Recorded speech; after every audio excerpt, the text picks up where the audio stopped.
তিনি বলছেন যে বিএনপি একটা পুনর্গঠন মোডে আছে এখন। এরপর উনি যতগুলো ধারণা দিচ্ছেন প্রত্যেকটা ধারণায় উনি এন্ডোর্স করছেন, অ্যাড্রেস করছেন সংস্কার শব্দটাকে। পুরা জিনিসটা করার জন্য সংবিধান সংস্কার দরকার পড়বে। সংবিধান সংস্কার না করে অ্যাডক ভিত্তিতে হুট করে এটা করে ফেলা যাবে না, এনার্কিস্ট পদ্ধতি। আমাকে তো জানাইতে হবে জনগণের কাছে যে আপনারা ভিট্রেক, আপনারা ডাবল স্ট্যান্ড নিচ্ছেন, পজিশনগুলো রিপোজিশনিং করতেছেন। পার্লামেন্ট ইজ ওপেন, যে কোনো সময় আপনি এগুলো আলাপ তুলতে পারবেন। তাহলে এই আলাপ বন্ধ করলেন কেন? এটা তো আপনি ডিসাইড ছিল করছে। কেন বাদ দিছেন? সেই যুক্তি নাই তো ভাই। যুক্তি আছে আপনি তো। একমত পোষণ করে আরে ভাই, এটা সংবিধান সংশোধনের সাথে জড়িত, আমি বললাম তো কেন। না না না না, এটা তো পুরো বিচার বিভাগ স্বাধীনতার প্রক্রিয়ার সাথে ভাই, সংবিধান। এটা কোর্টের রায় আছে ভাই। কোর্টের রায় কোথায় আছে? অবশ্যই কোর্টের রায় আছে। জি, যেহেতু এনসিপি এখন নিজেদের দল বিস্তার করবার জন্য চেষ্টা করছে এবং নাহিদ ইসলামও তিনি বলেছেন ছাত্র দল, ছাত্র শিবির, ছাত্রলীগ থেকে আসলে কোনো সমস্যা নেই। এবং তার আগেও আমরা দেখলাম এনসিপি নেতা এবং সংসদ সদস্য হাসনাত আবদুল্লাহকে দেখলাম একজন একসময় আওয়ামী লীগের দোসর, পরে বিএনপি নেতা ছিলেন, উপদেষ্টা ছিলেন, মঞ্জুর মেয়র ছিলেন।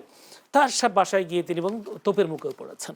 তো এনসিপিকে আসলে দলে ভেড়ানোর জন্য কোনো ধরনের বাছবিচার করবে না। এবং এটা গভর্নমেন্ট প্রমোটেড একটা গভর্নমেন্ট অর্গানাইজড মব ছিল।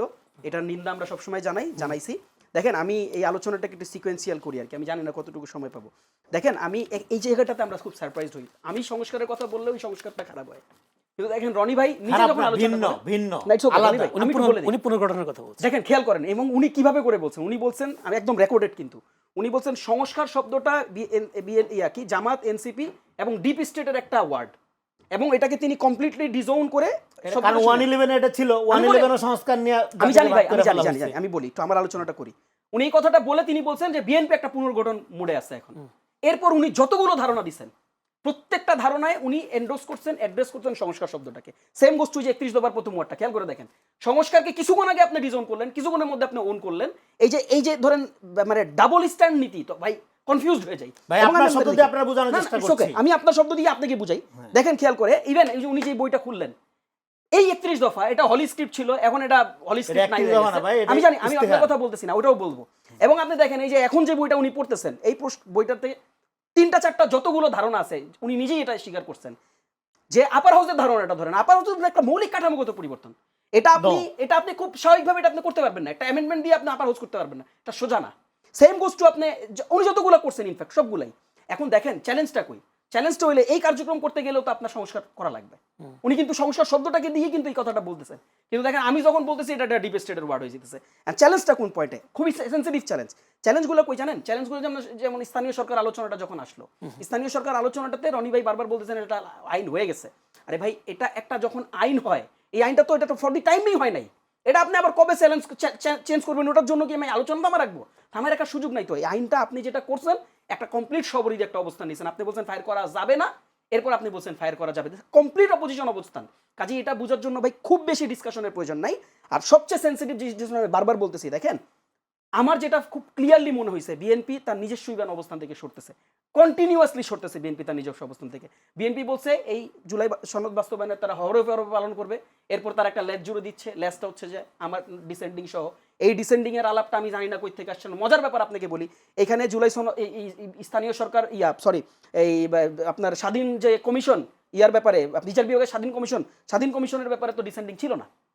এখন স্বাধীন কমিশনের ব্যাপারে আপনার একটা ঐক্যবদ্ধ অবস্থান ছিল সবার। তাহলে এই জায়গা থেকেও আপনি সরে গেছেন, and there are many positions.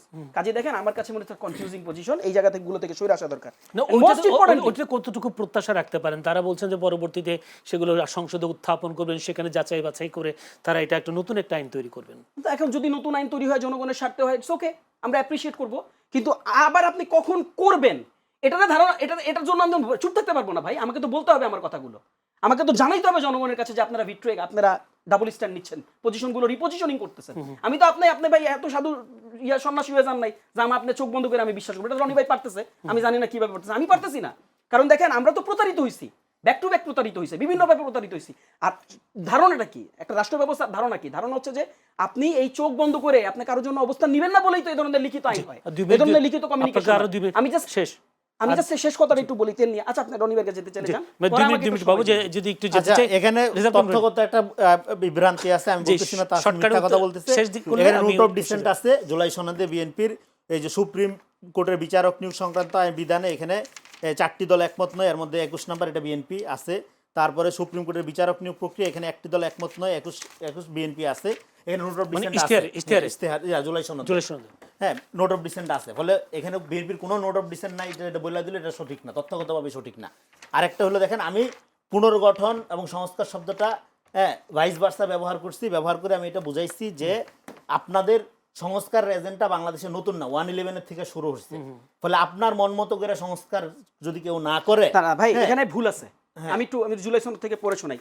52 নম্বর পয়েন্টে জুলাই সনদের যে আলোচনাটা আসছে সুপ্রিম কোর্ট সচিবালয় প্রতিষ্ঠা, এবং এই ওটা না 32 ধারা থেকে পড়ছি, সচিবালয় নিয়ে কথা বলতেছি। সচিবালয় না, আমি সচিবালয়ের বলতেছি ব্যাপারে যে তার এগ্রিমেন্ট আছে, সুপ্রিম কোর্টের বিচারক নিয়োগ এবং এগুলো বিচার বিভাগ স্বাধীনতার সাথে আমি সচিবালয় নিয়ে বলছি, স্বাধীন সচিবালয় নিয়ে কথা বলছি। আমি বলছি এখানে একদম স্পষ্ট 21 নম্বর সুপ্রিম কোর্টের বিচারক তার নিয়োগ, কোনো ডিসেন্ডিং ছিল না, তার মানে সুপ্রিম কোর্টের বিচারক শব্দ কমিশন গঠন, তিনি বিচার বিভাগের সচিবালয় বাতিল স্বাধীনতা, করে তিনি বিরোধী অবস্থান নিছেন অলরেডি, তার মানে তিনি হরফে হরফে পালন করেন নাই, প্রমাণিত। না না, আমি বলি আপনাকে প্রমাণিত অলরেডি। পুরা বিচার বিভাগের স্বাধীনতার সাথে পুরা বিষয়গুলো জড়িত, শুধু বিচ্ছিন্নভাবে না সচিবালয় না না না, তাহলে এটা আলাদা আলাদা হইছে কেন? এটা তো একদম আলাদা সেপারেটেড পয়েন্ট। বিচ্ছিন্ন বিষয় না এটা, শুধু সচিবালয় কেন গঠন করা হবে, আলাদা বিচার কেন গঠন করা হবে? বিচার বিভাগের স্বাধীনতার জন্যই তো, নাকি? তাহলে বিচার বিভাগের স্বাধীনতার জন্য এখানে আরো যে কয়েকটা পয়েন্ট আছে, এগুলো বিএনপি নোট অফ ডিসেন্ট আছে, এটা একটু ভালো করে দেখতে হবে। না আমি তো একদম জুলাই সনদ থেকে পড়ে আমি তো বললাম শুধু সচিবালয় কেন প্রতিষ্ঠা করা হচ্ছে, আমি তো ক্লিয়ার। কেন আপনি সচিবালয় দিয়ে কি হবে, আলাদা সচিবালয় কেন? আচ্ছা ক্লিয়ার, রনি ভাই আমাকে স্বাধীনতার জন্য তো ওয়ান অ্যানসার দেন।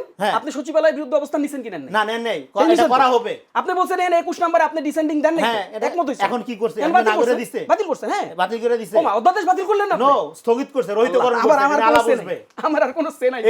এই যে ন্যারেটিভটা তারা কন্টিনিউ বলতেছে সবাই একই। ভাই বাস্তবতাতে আসেন, জামাত, এনসিপি এবং এনজিও আমি তো পড়ে শুনাই দিই। আরে ভাই একটাও রহিতকরণ, সবটা বাতিল হয় না, সব রহিতকরণ হয়েছে। আপনি বলতেছেন বাতিল হয়ে গেছে। রহিতকরণ না স্থগিতকরণ কোনটা? হ্যাঁ রহিতকরণ করা হয়েছে, এবং পার্লামেন্ট ইজ ওপেন, যে কোনো সময় আপনি এগুলি আলাপ তুলতে পারবেন। তাহলে আলাপ বললেন কেন? এটা তো আপনি ডিসিশন ছিল করছে। ভাই আপনি আমার সাথে একটা আলাপ হচ্ছে না, এখন টকশোতে আলাপ হচ্ছে, সংসদে আলাপ হবে। আপনি আমার সাথে একটা বিষয় একমত পোষণ করলেন। হ্যাঁ একমত পোষণ করলেন একদম ক্লিয়ার ওয়ার্ডে, আমি তো পড়ে শুনাইলাম। হ্যাঁ একমত পোষণ করে পরের দিন আপনি কইলেন যে না আমি বাদ দিলাম। কেন বাদ দিলাম? কেন আপনি কেন বাদ দিছেন? সে যুক্তি নাই তো ভাই। যুক্তি আছে আপনি তো। একমত পোষণ করে আরে ভাই এটা সংবিধান সংশোধনের সাথে জড়িত, আমি বললাম তো কেন। না না না না, এটা তো পুরো বিচার বিভাগ স্বাধীনতার প্রক্রিয়ার সাথে ভাই সংবিধান। এটা কোর্টের রায় আছে ভাই। কোর্টের রায় কোথায় আছে? অবশ্যই কোর্টের রায় আছে। কোর্টের রায় কোথায় আছে? অবশ্যই কোর্টের রায়। আমি আপনাকে একদম ডিটেইল বলে দেই। এটা এখনো বিচারাধীন। কোর্টের রায় আমার 2 মিনিট সময় দিন, আমি ডিটেইল দেখাই দিই কোর্টের রায় কোথায় আছে। কোর্টের রায় কি হয়ে গেছে? ফাইনাল হয়ে গেছে? আচ্ছা আমি দেখাই দিচ্ছি আপনাকে, আমি বলে দিচ্ছি। কোর্টের রায় আমাকে সুযোগ দেন, আপনি বাইরের কথা কন্টিনিউ করেন। আমি বলি কোর্টের রায়, কোর্টে এটা এখনো বিচারাধীন, কোর্টের ফাইনাল রায় আসে নাই।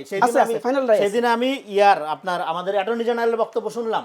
শুনেন, এরা যেটা করতেছে সিঙ্গেল আউট করে একটা বিষয় ধরে, এখানে পুরা স্বাধীন সচিবালয় প্রতিষ্ঠা বলেন, বিচারপতি নিয়োগ বলেন, কমিশন বলেন, পুরাটা বিচার বিভাগের স্বাধীনতার সাথে জড়িত। পুরা জিনিসটা করার জন্য সংবিধান সংস্কার দরকার পড়বে। সংবিধান সংস্কার না করে অ্যাডক ভিত্তিতে হুট করে এটা করে ফেলা যাবে না, এনার্কিস্ট পদ্ধতিতে। ফলে বিএনপি একটা লিবারাল ডেমোক্রেটিক পার্টি হিসেবে তাকে এটা একটা নিয়মতান্ত্রিক পদ্ধতিগতভাবে এটা করতে হবে, যেটা টেকসই হবে, সাস্টেনেবল হবে। এটা অন্তর্বর্তীকালীন সরকার। আমি একটু কোর্টের রায় যাবেন, আপনি 2 মিনিট সময় দিব। ফলে আমি যেটা বলতে চাচ্ছি যে এখন আমি মনে এই প্রসঙ্গটা ছাড়িয়ে একটা নতুন প্রসঙ্গ আসি। সেই নতুন প্রসঙ্গ হচ্ছে বিএনপিতে সংরক্ষিত নারী আসন যারা হলো 36 জন, সেখানে আমরা দেখলাম সুবর্ণা শিকদার ঠাকুর, যেটা একসময় আওয়ামী লীগ করতেন, এবং আওয়ামী লীগ আমলে একজন ফৌজদারি মামলার সহকারী পাবলিক প্রসিকিউটর অ্যাডভোকেট মাধবী মার্মা, 2 জন মনোনয়ন পেয়েছেন। আপনি বলছেন বিএনপি তখন বলেছিলেন প্রথমবার বিএনপির মধ্যে কোনো গুপ্ত নেই, এই 2 জনকে আপনি গুপ্ত বলবেন না? না, এরা তো একসময় আওয়ামী লীগের রাজনীতি করছে, তারপরে 34 বছর আওয়ামী লীগের রাজনীতি, তারপরে তারা বিএনপিতে জয়েন করছে। বিএনপির প্রোগ্রামে 5 তারিখের আগে বিএনপির প্রোগ্রামে তাদের দেখা গেছে, যে প্রোগ্রামে প্রাইম মিনিস্টার ছিল মির্জা ফখরুল ইসলাম আলমগীর ছিল, এবং তাকে তো আওয়ামী লীগের নেত্রী হিসেবে নিয়োগ দেওয়া হয় না, সে বিএনপিতে জয়েন করছে, হয়তো একটু নতুন জয়েন করছে, এবং তাকে নিয়োগ দিয়েছে মাতোয়া সম্প্রদায়ের প্রতিনিধি হিসেবে। ধন্যবাদ। হ্যাঁ আমি একটু রাইট আপনাকে পড়ে শোনাই, আমার সময় নেই, একদম শর্টলি আমি বলি। দেখেন রনি ভাই বলছে এটা কোর্টের রায় নাই, কোর্টের রায় অবশ্যই আছে। কোর্টের রায় বলে বলছে এটা এখনো বিচারাধীন রায়। না না, বিচারাধীন, পরে রিট হইছে। হ্যাঁ পরে রিট আছে, একদম পূর্ণাঙ্গ রায় আছে। আমি একটু বলি ভাই, পরে রিট হইছে, এবং আমি আপনাকে একদম ডে টু ধরে বলি। প্রথমত এটা 1972 সালে, যেটা হইছে 4th সংশোধনীর মাধ্যমে, যখন শেখ মুজিবুর রহমান এটাকে তিনি নিজের আওতায় নিয়ে আসছেন, রাষ্ট্রপতির আওতায় নিয়ে আসছেন। পরবর্তী সময় সিপাহি বিপ্লব হইলো, জিয়া রহমান রাষ্ট্রপতি ক্ষমতা গ্রহণ করলো, এবং প্রথম অধিবেশনে উনি এটা নতুন করে আইনে উনি পার্লামেন্টে যেটা রায় আনলেন, যেটা সিদ্ধান্ত নিলেন, সেটা হচ্ছে যে এটা রাষ্ট্রপতিরও তত্ত্বাবধানে থাকবে, এবং প্যারালালি সুপ্রিম কোর্টের আন্ডারেও থাকবে। এবং পরবর্তীতে আমরা দেখছি 15th সংশোধনীর মাধ্যমে একেবারে এটাকে কমপ্লিটলি ধূলিসাৎ করে দিয়েছেন, শেখ হাসিনা এটাকে তার নিজের আন্ডারে নিয়ে আসছে। এবার আমি আপনাকে একদম রিসেন্ট ডেজের ডিসকাশনটা বলি। এরপরে 25 আগস্ট 2024, 25 আগস্টে প্রথম রিট করা হয়, এবং 3 সেপ্টেম্বর 2025 ধারা 116 খেয়াল করেন, ভালো করে শুনেন, ধারা 116-কে যেটাকে নতুন করে সংস্কার করে শেখ হাসিনা তার আন্ডারে নিয়ে আসছিল, 116-কে বিচার বিভাগ রায় দিয়ে বলছে যে এটা একেবারে 72 সংবিধানের যে লেগেসি, দ্যাট মিনস স্বাধীনভাবে সুপ্রিম কোর্টের আন্ডারে এটা যেভাবে পরিচালিত হইতো সেভাবে পরিচালিত হবে, এবং সেখান থেকে এটাকে আবার বলা হয়েছে যে আপনি এটা আপনি সুপ্রিম কোর্টের একটা নিজস্ব পদ্ধতিগতভাবে আপনি এটাকে রান করতে পারবেন। একদম ডেট ধরে বললাম। পরবর্তীতে কি হয়েছে খেয়াল করতে, এই যে বললেন যে বিচার বিভাগে আছে, এটা রায় হয় নাই। রায় হয় নাই কেন জানেন? কারণ বিএনপি ছাত্রতা করে আবার এটাতে রিট করছে, রিট করে আবার শুনানি করছে, এবং আমি আপনাকে বলে দিই আবার এটা রায় হয়েছে, এই রিটকে খারিজ করে বিচার বিভাগ থেকে বলা হয়েছে যে এটা কোনোভাবেই এটা আগের জায়গায় থাকবে না, নতুন করে আপনারা যেটা চান নিজের মতন করে করবেন না, সুযোগ নাই, আপনাকে ওই মানে 116 যে 1972-এর যে আইন, ওই 1972-এর সাংবিধানিক আইনের মধ্যে আপনাকে থাকতে হবে। এখন এটা এসে ঠেকছে কোথায় জানেন? এখন এটা এসে ঠেকছে হচ্ছে আপিল বিভাগে। আপিল বিভাগ এটা কি জাজমেন্ট দেয় সেটার উপর ডিপেন্ড করে, কিন্তু সবকিছু ভুলে যান। আমি বললাম এটা অ্যাপিলেট ডিভিশনে আছে, আমি শেষ করি, সবকিছু ভুলে যান।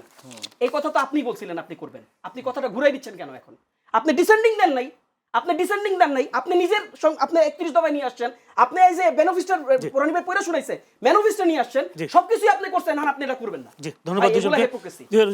এখানে কোনো হিপোক্রেসি নাই, এখানে ডিসেন্ডিং আছে, বিচার বিভাগের এন্টার প্রক্রিয়াগুলোর সাথে এটা জড়িত, এটা বিচ্ছিন্ন কোনো কথা না। আমি তো একটা জুলাই সনদ পড়ে শুনাইছি, আমি তো পড়ে শুনাইছি। কেউ যদি চায় 52 নাম্বার বিচ্ছিন্নভাবে সচিবালয় প্রতিষ্ঠা করলেই বিচার বিভাগ স্বাধীন হবে না। এখানে কমিশন গঠন আছে, সুপ্রিম জুডিশিয়াল কাউন্সিল গঠনের ব্যাপার আছে, এবং বিচারপতি নিয়োগের পদ্ধতি ঠিক করার ব্যাপার আছে। এগুলোর সাথে সংবিধান সংস্কারের বিষয়টা বা সংশোধনের বিষয়টা জড়িত। এটা না করার আগে এই জিনিসগুলো করা যাবে না। ধন্যবাদ দুজনকে, ধন্যবাদ, অসংখ্য ধন্যবাদ।